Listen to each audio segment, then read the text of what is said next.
Hello and welcome to the AMI webinar series, Strengthening Firmware Security. I'm your moderator, Tom McCarthy, and today we will be covering best practices for PSIRT and supply chain resilience on OpenBMC. We have two presenters today driving the ship. First, from the firmware security experts Eclypsium, we have Paul Asadorian. Paul is a principal security researcher and founder of the podcast Security Weekly. You can find many of the more entertaining topics being covered on a weekly basis there. And then to close out, we will have AMI's Brian Mullen. Brian is a director of engineering and heads up AMI's secure software development and product security incident response teams. More recently, Paul and Brian appeared on Eclypsium's Below the Surface podcast to discuss firmware security. We will provide a link at the end of this webinar to that podcast. On the agenda today, Paul will talk about the Eclypsium paper, OpenBMC Security in Practice, vulnerabilities, variants, and AMI MegaRAC OneTree. He will go into describing the variants and then do a comparison of the OpenBMC variants to AMI OneTree. Lastly, he will summarize and interpret the results and his key takeaways. Next up, Brian will talk about how AMI manages its CVEs through its Product Security Incident Response Team, or PSIRT. He will talk about OpenBMC management of vulnerabilities and how it's affected by fragmentation. And then he'll talk about how AMI's MegaRAC OneTree leverages OpenBMC but overcomes fragmentation through OCP Security Appraisal Framework and Enablement, or OCP SAFE. So I'm going to let Paul go ahead and take it from here. Paul, go ahead. Sure. Thanks so much, Tom. So we looked at the landscape that kind of surrounds BMC firmware, and what we knew, I think, going into it, right, is there's this kind of long and rich history of firmware that's been adopted by many different vendors and manufacturers to drive the components inside of mostly servers today that run the BMC functionality inside the servers, right? I like to say you like computers so much, you put a computer inside your computer, and BMCs allow for this great, way to manage the systems and, do administration, but also open up an attack surface. So in this paper, we looked at the adoption of various types of firmware, primarily OpenBMC, as the basis for many manufacturers' BMC implementations. OpenBMC, as the name implies, is open source software that's made available that you can compile and run and use to drive your BMCs inside of your hardware. And there's a lot of twists and turns. It's a very complex supply chain. And in this paper, it was really kind of eye-opening to look at some of the history behind some of these vulnerabilities, how they've been tracked, where they've been remediated in the process. And ultimately, we culminated into looking at some of the more popular BMC implementations, their reliance on OpenBMC, and then how they compared in the vulnerability landscape. So what level of remediation was being applied to all of the software that encompasses the BMC that's based on open source software. So we included many variants, including AMI's MegaRAC OneTree in the study as well. So one of the things we looked at was, obviously the most common software component shared amongst all of these implementations is they have to have some type of Linux kernel. Most BMCs, we talked about this on the podcast, are basically ARM-based CPUs that are running Linux. So it's basically a small ARM-based computer inside of your server that's providing that BMC functionality.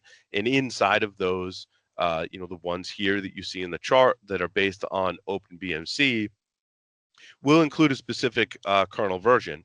And any one of those kernel versions, carry with it any number of vulnerabilities. Typically, the kernel being a very large piece of software, millions and millions of lines of code, And a team that is on the Linux kernel side very dedicated to patching those vulnerabilities and releasing CVEs for all the vulnerabilities they track. Those tend to add up. So when we look at the main GitHub repo, if you were to just take OpenBMC as it is, it has 22,844 CVEs. And then as you kind of migrate through or march through the different vendor implementations, we tracked which kernel version that each one was using. You can see some of them lag behind more so than others. And then we get to AMI's MegaRAC OneTree, which is using the most modern kernel, has the lowest number of CVEs. Now, we're still going to have CVEs inside of our distribution, inside of our kernel. There's a lot of reasons for that. I think a lot of it comes down to reachability, criticality of those CVEs that kind of drives how you're remediating those particular vulnerabilities. So this can be a double-edged sword, right? So you can piece together this software with lots of different components, and a vulnerability can be found anywhere in that supply chain that may or may not affect your implementation. Maybe the vulnerability is specific to your implementation. Um, Perhaps that vulnerability is remediated because of the way that you packaged up that software firmware for your BMC. So the interesting thing for me was like how great of a job AMI is doing in keeping up these vulnerabilities, and Brian will shed some more light, on that process. But certainly, being someone who works in security research, particularly on firmware, most of the time when I lift up the covers and I look inside a device and what firmware it's running, there's a lot of vulnerabilities that can date back years, right, that are introduced in that firmware. Again, a lot of reasons for some of that legacy software and components to be there based on other dependencies within that firmware distribution may pin you to certain versions. So I was really impressed with AMI's approach in just really getting down that number of vulnerabilities that are in the firmware and really reducing your attack surface. That puts you in a really great spot in terms of adopting AMI's MegaRAC versus trying to roll your own or do your own distribution. There's a lot of work that goes into getting down that number of vulnerabilities and dealing with all of those dependencies.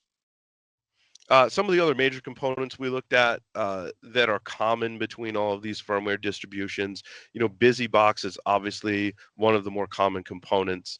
BusyBox being the software distribution that bundles in a lot of those GNU utilities that really slims them down and makes them available as one package inside of your firmware distribution. Rather than having hundreds of different packages to maintain, you maintain one package in BusyBox, and it gives you all those common, Linux or Unix style utilities.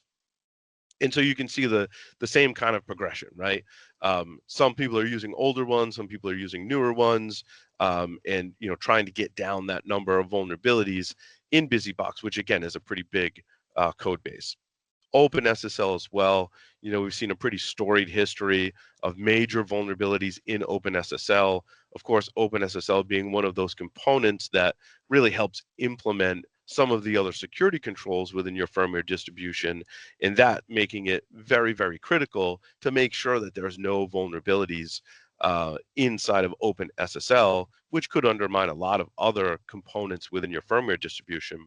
And you can see here AMI's MegaRAC OneTree is using a really, really recent version of OpenSSL, where sometimes the other manufacturers may lag behind. And again, that's due to the complexities and just dependencies. Those that have worked with Linux environments for a long time, we may be familiar with the term dependency hell, right? You try and update one component, and that makes you update another component, but it has a dependency, and you just kind of get into this endless cycle of trying to update components to get to, in this case, like the latest version of OpenSSL.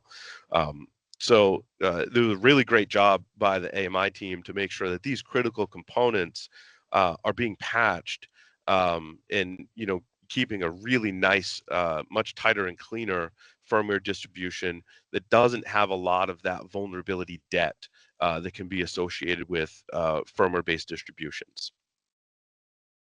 One of the other things that we noticed and observed when we we're studying AMI's MegaRAC OneTree was that it includes support for more advanced features that you won't necessarily get from just starting with OpenBMC. And one of the ones I really like is that multi-factor authentication.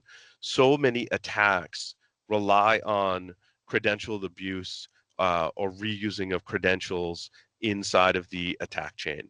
And one of the recommendations we always like to make is, hey, when you're setting something up that's critical like a BMC that has very high privileged access to the server that it's installed on, that you want to make sure you protect the authentication to that BMC. And well, of course, one of the ways to do that is to require multi-factor authentication, and that support, including radius authentication, is bundled along with MegaRAC's OneTree, which I really liked having that extra layer of authentication, centralized authentication, and multi-factor support to really help you kind of lock down that authentication, which again is most often abused by attackers. Other things like encrypted backups, SNMP support, and a small unauthenticated API surface. We'll talk about that for a moment. Many of the attacks that I see that are the most dangerous against firmware distributions, like the ones that are included in BMC software, are attacking the web interface, right? We've seen this in the IoT world. We've seen it with many different firmware-based devices that they could potentially have a lot of vulnerabilities under the covers, but the main access point that's network accessible is that web management interface and or API. So reducing your attack surface on the API speaks to securing that platform. It gives attackers much less of that attack surface to go after. Backported fixes, of course, is huge, and Brian will get into that a little more. And this was some of the conversations we had. I was like, backporting fixes gets really complicated, but can also be critical, right? So to kind of cherry pick, hey, this is an important security fix. I'm going to make sure that gets applied in my distribution, maybe without updating, to the next latest and greatest version. We can selectively backport fixes, which is great because you're getting those security benefits by cherry picking. However, that can be a double-edged sword too, right? But AMI overall has done a great job of incorporating all of the security fixes, or as many as possible, to reduce that attack surface. So these extra features were kind of a bonus, and I was like, this is great in terms of enterprises adopting, BMC technology in their environment and having these more enterprise features. So, one of the things we always get, and I think this is a critical point in time to be talking about this topic, and what does this mean for defenders? And one of the, I think, the driving factors is recently we've seen a vulnerability that Eclypsium discovered end up on the CISA KEV, the known exploited vulnerabilities list. So observed in the wild, someone using a BMC vulnerability in their attack chain, and that vulnerability ended up on the CISA KEV, which is, like now is a time kind of call to action to make sure that you're locking down your BMC environment. So ensuring things, your BMCs are included in your asset inventory, the very first step in securing your infrastructure, to know what you have and know that you have a computer inside your computer. Is it connected to the network? Where is it connected to the network? What version of software is it running? How many of them do I have? Which platforms in different BMC versions do I have? All of that is part of your asset inventory that you have to make sure BMCs are included on. Then the next step, once you know what you have, is knowing which ones need to be updated and keeping up with the latest firmware updates. Of course, because the supply chain is complicated, there may be some time that passes by before a fix is made available to you, but it makes it a critical step as time has passed by, because multiple people in the supply chain have had to take an action. When you get that firmware update, it's very critical to apply that to remediate a lot of these vulnerabilities. And again, I spoke about authentication and authorization. Using a central authentication mechanism as well as multi-factor authentication is a critical step in securing your BMCs. Also collecting logs from your BMCs. Any of that activity that you can collect from the logs on the BMC could be indicative of an attack and give you a heads up that something's happening on, an attacker may be doing something nefarious on your BMCs. The final thing is to segment your BMCs on their own network. And we've almost made a joke of whenever we analyze or disclose at Eclypsium, a vulnerability in BMCs that's critical, we see, people making recommendations like, oh, the only thing you need to do is just make sure your BMCs aren't connected to the internet. Now, while that is good advice, you should not expose your BMC interfaces to the internet. That doesn't mean that you're done. That doesn't mean that, security of your BMCs only means, well, just don't expose it to the internet. Your BMC may still be on the network. If you're going to use it, it has to be connected to the network. And some of the steps that you can do to make sure that your BMC is even more resilient is use like basic networking, network security. So that means not only should the BMCs not be exposed to the internet, but outgoing traffic to the internet from your BMC should be blocked and analyzed. There's not too many legitimate use cases of a BMC reaching out to the internet. If it is, it could be someone has compromised that and is doing some kind of command and control communications. Don't allow the BMCs to then communicate with each other. There's not, again, a lot of scenarios where one BMC from one server has to talk to a BMC from another server. So by isolating those on the network, and those that are doing a lot of network security or have experience in that, there's many ways in which you can prevent hosts on the same subnet from communicating with each other. Then also restrict through VPN or firewall rules, administrator workstations or other systems that have to communicate with the BMCs to manage them, restrict to only those IP addresses. And of course, use secure management protocols in or central provisioning software that takes advantage of things in the API, such as Redfish, to help manage your environment. So clearly, vulnerability management has become critical in OpenBMC variants and other types of firmware. I'd like to turn it over now to Brian Mullen to discuss how AMI manages vulnerabilities through our PSIRT team and how our AMI MegaRAC OneTree streamlines the updates that are critical for security. All right, hello everyone. I'd like to start by discussing some challenges defenders have with protecting security on their BMCs. First, one of the biggest challenges is maintaining a full-featured responsive PSIRT.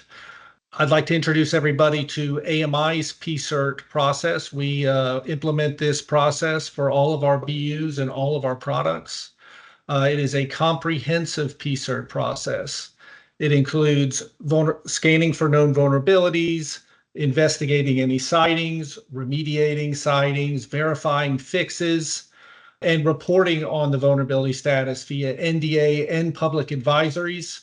We support all features associated with being a CNA, including creation of CVEs. And our process involves reporting KRIs to the executive teams to ensure accountability. Besides maintaining a full-featured PSIRT, another challenge for defenders is this concept called splintering. Splintering is where, say, a manufacturer, each product of a manufacturer leverage its own code base, isolated from the development of other similar or related products. Often these splintered code bases can be considered isolated from upstream suppliers, as they do not or cannot receive continuous updates from upstream suppliers due to hardware dependencies or cost and risk associated with high churn continuous updates. Some adverse effects from splintering. As manufacturers become isolated from upstream supplier code, any new vulnerabilities fall on them. Since the vulnerabilities they find might be specific to the versions of code they use, they can no longer rely on their direct upstream supplier to investigate the issues to determine risk. So the onus of investigations fall on them as well. Manufacturers are expected to perform this vulnerability management and reporting activities if they want to sell their products to the US federal government or European Union customers. So let's take a look at this branching structure to understand what splintering is. So the branching structure shows one manufacturer that is manufacturing three different types of BMC products. We call them product 1, 2, and 3. So why would you splinter? Let's say each product is based on different silicon. So maybe you need a specific version of Linux kernel that's compatible with that silicon. Maybe it's splintered just because the go live date of the product began development at different times. So the manufacturer decided just to go with the latest and greatest. So for whatever reason, this splintering took place. And what is splintering? It's basically a fork off of, in this case, OpenBMC at a certain point in time. So for product 1, you can see there was a fork back in May 2024. This product uses Linux kernel 5.15, and then you can see similar forks for the other two products. Now I want to drill into this one product, and we can kind of see the problems with splintering. So each one of the dots represents maybe a security fix. So you can see a green arrow is a integration of a security fix, a non-problematic one, a trivial one, because the manufacturer's code base closely resembles the upstream supplier's code base. So with this, you always get clean application of patches. This continues for some time, all is well. The manufacturer's using code base based on Linux kernel 5.15. As vulnerabilities are discovered by OpenBMC, the manufacturer has no problem integrating those fixes. But as soon as the upstream supplier migrates to newer versions of the open source, say for using the kernel to kernel 6.1, all of a sudden there could be problems starting to creep up, which prevents the manufacturer from being able to perform good management of vulnerabilities. First, since the manufacturer's code has deviated from the upstream provider, they're now relying on their own security code scans to detect vulnerabilities in that code base, because they're looking at Linux kernel 5.15, not what OpenBMC is currently maintaining, which is 6.1. So the onus is put on them to kind of find those vulnerabilities and also to investigate them, to decide whether that vulnerability in the kernel affects BMC or not. Previously, they could rely on OpenBMC's investigation since the code was closely related. Besides investigations, they're also responsible for fixing the issue. So instead of pulling a patch from OpenBMC, which may not even have the patch, they're on Linux kernel 6.1 now, they're going to have to go to the kernel.org to find the patch in Linux kernel 5.15 and pull it in. So you can see the onus of a lot of the vulnerability management now falls directly on the manufacturer. What are manufacturers' options here? They could implement continuous integration with the primary upstream supplier. So in this case, OpenBMC. So they're going to have to ramp up their DevOps capabilities to perform those continuous integration activities. Another option is to mature their security organization. So focus on that instead. Maybe they don't want to perform those continuous operation activities, and they'd rather just perform vulnerability management for all of the disparate open source ingredients in their product. They can do that, but be aware there's going to be a high volume there, so that's not necessarily the easier route. But I don't want to discourage that. All manufacturers should mature their security organizations. A lot of the new regulations are requiring this. So if they want to, again, if they want to sell to EU or the federal government, for instance, they have to meet some minimum maturity requirements.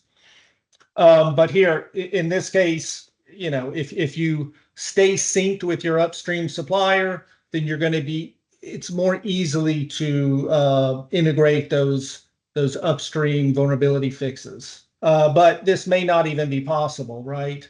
In the case of the BMC, because your silicon may be tied to a certain version of the kernel. So even if your OpenBMC or upstream provider moves to kernel 6.1, that's not going to work for you. So it may not even be an option. Barriers to doing this, continuous integration of cost, risk, big churn in your product is going to always adds risk, right? And then I mentioned incompatibility with the silicon could prevent this. What has AMI done to address the concept of splintering? Aptly named, AMI has a BMC product called MegaRAC OneTree. OneTree supports all the different variations of BMC silicon. So one code base for all BMC silicon. This gives you some insight of what's going on inside of AMI's organization as far as all of those challenges I mentioned and how AMI resolves this. So you can see detailed here are the various different ingredients associated with the BMC product. The top is OpenBMC. The second branch is the kernel. Then you have silicon vendor repositories that must be integrated. Mentioned Nuvoton and ASpeed primarily. AMI brings all of these upstream suppliers' code together into MegaRAC OneTree. So each one of these dotted green arrows represents either an integration activity from the upstream supplier's releases, which happens on at a regular cadence, or it's a critical vulnerability patch that's integrated in. AMI empowers the open source community by making a lot of this work available through the OCP marketplace. This is called the OCP MegaRAC Community Edition. So that is available, and we follow all OCP security requirements. Such as OCP safe security reviews. Customers are welcome to pull that down and create their own derived BMC products from that. OneTree product accounts for all major BMC silicon solutions.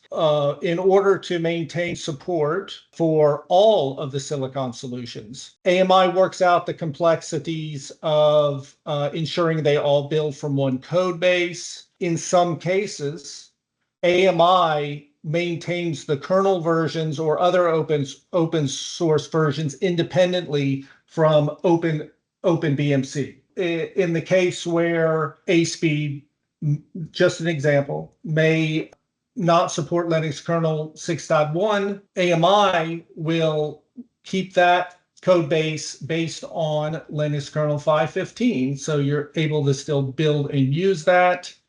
AMI will be responsible for maintaining all vulnerabilities in that 5.15 code base. So even though the upstream provider has moved on to 6.1, AMI handles the complexities of vulnerability management for 5.15. Okay, so just take note of this, that there is like a 2-month hysteresis or delay between when AMI has those fixes available before they can get workflowed and upstreamed to the community edition. And the cadence on the community edition releases are about every 6 months. So if a patch is available internally, depending on timing, it may not be available publicly for some time. Splintering is removed here. You have, if a manufacturer uses this code base, they're able to build all of their products independent of hardware from the same code base. And all of those products are they're aligned on the same versions of firmware. So if you're updating from the public repo in here, all of your products will be running with the same recent open source ingredients. All releases go through OCP safe review. And those reports are also publicly made available. And that is a third-party security firm that performs those OCP safe security reviews. Okay, so if you want to amp up, if the OneTree or desplintering seems like it's something important to you, and you want to take it to the next level beyond the community edition, AMI offers an option to partner with them. And that way, you can source your changes directly from MegaRAC OneTree.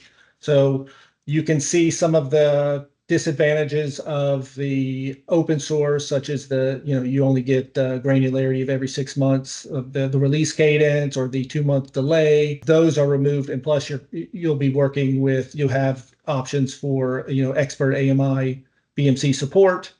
But what's the impact of all of this? You could take a look at this diagram. You can see the changes immediately flow through to your organization and into your product. So there's no delay. So if you're worried about any type of SLAs that you have to fix vulnerabilities in a certain amount of time based on CVSS score, this is the solution for you. So you get instant access to all of those patches. So I mentioned the benefits of instant access, which could help you with SLA response times if you've made those agreements with your customers. The EU CRA has some reporting requirements stated in it that kick in next year. They're primarily only for issues that are found to be exploited in the wild. But this could help with that reporting function. Also, you get to, as mentioned, you get to leverage our OneTree experts to perform integrations into your product and ensure all those security fixes are integrated and that your security features are properly configured. So even though the product supports various security features, we see a lot of times that they were misconfigured, so you're actually not even realizing the benefit from those features. And also, AMI OneTree provides many extensions, BMC extensions that could be leveraged, as well as security tools such as Meridian VMS. I'll show you a little bit of that in a second. And here it is, Meridian VMS. So this is a web-based service for any of AMI's products. You can go query vulnerability information about your product here. This is just a dashboard for one example product. You can see it gives you some high-level information, but there's more comprehensive information offered by this product, such as complete CVE lists with status on each CVE, as well as got some other neat features which tie vulnerability reports to SBOMs. So just to rehash some of the security benefits inherent with MegaRAC OneTree. With MegaRAC OneTree, you're getting everything, all the benefits of a product developed with AMI security policies and processes.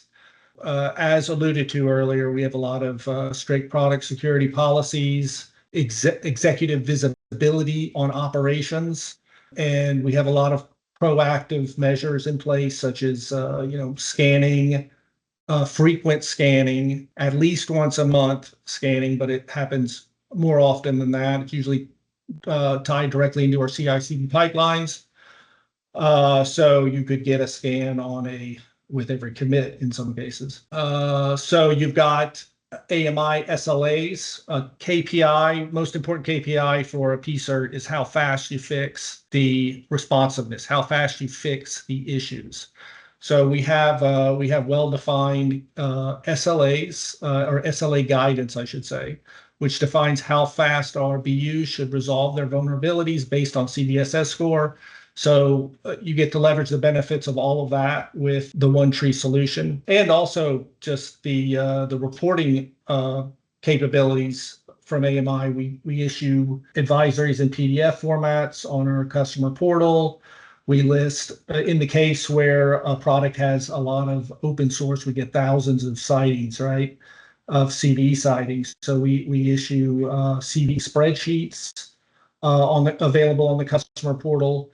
And also recently, with the introduction of Meridian VMS, you can get real-time vulnerability status via Meridian, so you don't have to wait on a CV sheet to be collated or a PDF to be created, reviewed, and published. You get to tap directly in to AMI's vulnerability database, and you can see status change in real time, basically, as the engineering is working through the PSIRT process, from investigation to fix planning to remediation, etc. All right, so here is the call to action based on what both Paul and Brian had just presented. Please go and download and read the Eclypsium paper, OpenBMC Security in Practice, Vulnerabilities, Variants, and AMI MegaRAC OneTree. That is available on the Eclypsium website at the below link here on the slide. Also, check out Eclypsium's Below the Surface podcast, which includes both Paul and Brian, and talking a bit about firmware security. That is on the Eclypsium website as well at eclypsium.com/podcast. And, most importantly, customers, ODMs, OEMs, CSPs, they should be measuring and comparing their firmware security, especially if it is an OpenBMC variant, looking at how the vulnerabilities are being managed and handled and remediation is taking place. Also, if you're getting your firmware from independent firmware vendor, look at their PSIRT process, look at how they're handling things from that perspective, and just keep an open eye and be aware, as it is critical that these are managed, streamlined, and updates are happening in a quick with a quick turn time on those. So I'd like to go into a little Q&A, and from our chat, and it looks like this is targeting Paul. This question is, how do we use CPEs to track vulnerabilities across platforms? Yeah, thanks, Tom. It's a great question. So CPEs are common platform enumeration, and it's an attempt to have a standard moniker or label, if you will, for any given piece of software, so that the idea is that we could more easily track, hey, if there's a vulnerability, I care about this software, maybe I care about the vulnerabilities in it, I could query based on a CPE string and get all of the related vulnerabilities to that platform or piece of software. Now, that's like really sounds really great, but in practice, the CPE database hasn't always been very well maintained. There could be conflicting things. There could be CVEs that are issued that contain a CPE string, but only for that instance of the software. Maybe that software is a component that lives in another piece of software that you may get multiple CVEs, multiple CPEs, making it difficult to enumerate, well, like just how many vulnerabilities are in this platform. So we ran into that in the BMC software, right? Some of the examples are some vendors were not a CNA or a CVE numbering authority until a certain period of time, like more recently. So the vulnerabilities that are associated with that vendor that may use OpenBMC have a lot of different information based on that juncture of when they were able to issue their own CPEs. So CPE has a lot of promise. However, it needs some help to make sure that we're adding it correctly and very broadly. My dream is that vulnerabilities are issued and the CPE is updated to include various components. In other words, like I've included this component, therefore I'm vulnerable to that CPE, that CVE rather, and the CPE it includes my software as well as other people's software that have that component. So I'd like to see it used to track supply chain vulnerabilities, but we're not quite there yet. Okay, great. Thank you, Paul. I have another question in here. It looks like this one is more for Brian. It says, how does AMI view the new security regulations coming out, and does it change anything the way AMI is handling security?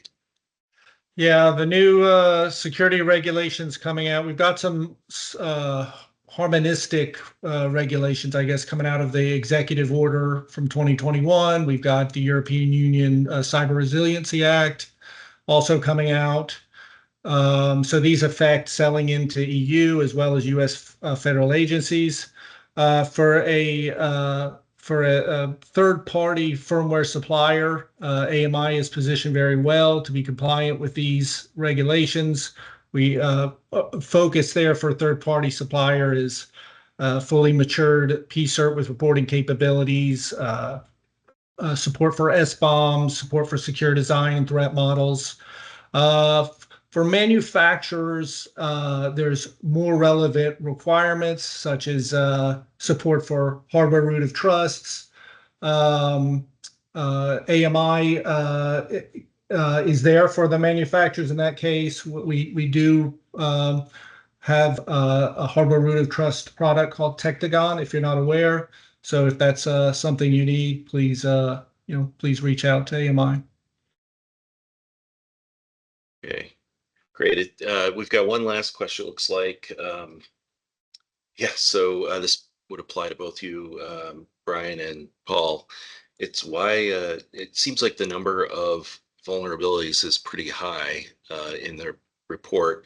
And can you explain why that is? Paul, do we want to discuss the once in a lifetime event where kernel.org became a CNA? Yeah, I think that's a great lead in, Brian, to answer this question. As we stated too, OpenBMC has a lot of different components and software that makes up that firmware, the Linux kernel being one of them. And Brian, I think what you're alluding to is the CNA discussion, right? So there was, I forget the exact time frame, but essentially the Linux kernel team became a CNA, CVE numbering authority, which gives them the permission to directly issue CVEs. And so what that means is anytime the Linux kernel team fixes a security related bug, they issue their own CVEs. And now think of how many lines of code are in the Linux kernel and how many different, bug reports that are vulnerability related could come up. It means they actually skewed the data. You can read a lot of articles and research about this, but they skewed the data so that we would look like we were issuing way more vulnerabilities for software globally, when in reality, it was the CVEs associated with the Linux kernel, which again, I feel like sometimes people kind of panic, and I'm like, that kernel is kind of buried deep in your device. I'm not saying don't patch it, but it's not typically an externally facing service that's getting all of those CVEs. So that can be a couple of reasons why there are so many vulnerabilities that exist in some of this firmware. I mean, some of them, quite frankly, just aren't reachable, which you should fix them, but it's not like a pressing thing in my mind because of the criticality and also that reachability factor, right? Which vulnerabilities are actually more easily reachable by attackers? Those are the ones we should focus on. So, but we do end up with a lot of vulnerabilities associated with some of this firmware, and those are some of the reasons why. Yeah. So it also caused issues for vulnerability scanning vendors. The CNA created this massive volume of CVs like in 2024, and the pooling suppliers have to update their products to detect them, right? To properly detect the vulnerabilities.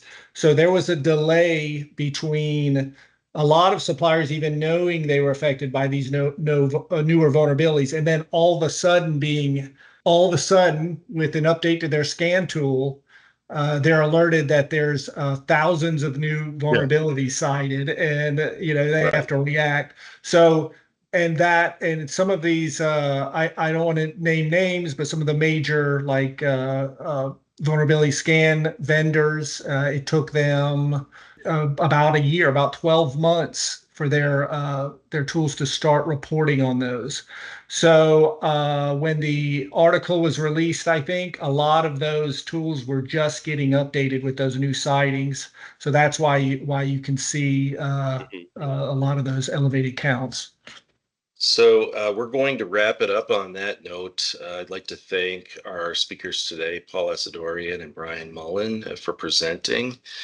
Please, if anyone gets a chance, please check out the white paper again from Eclypsium on vulnerabilities, variants, and AMI MegaRAC OneTree. Also, the Eclypsium Below the Surface podcast with both Brian and Paul. And look forward to seeing you at the next webinar coming up shortly. Thank you very much. Thanks, everyone. Bye-bye.